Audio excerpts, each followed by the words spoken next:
Leo kaeksi kangu eti kamenipigia simu eti hello baby, naomba tu unisamehe yale yaliyopita nyuma sio ndwele.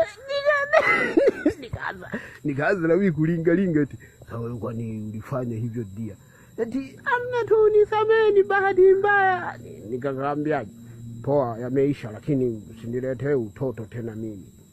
Kaka lipo kajinge eti kaniomba, samahani baby nikwambia kitu. Nikamwambia wewe tell me my baby, eti naomba unisaidie shilingi 3000. Nikacheka sana kwa salau. Sasa na mimi kwangu kakomesha nimekatumia 30,000 na dola yangu ya babu, sina tabia na sijala hapa.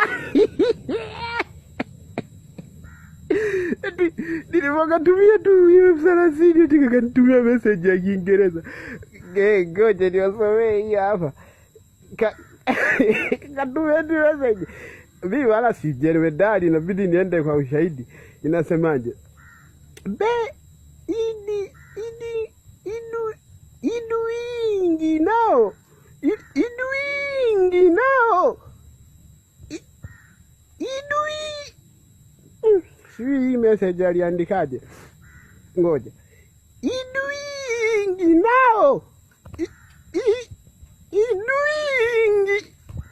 Mpaka atasoma mwenyewe au mpaka marafiki zake wakiwepo. Mimi nimeshindwa.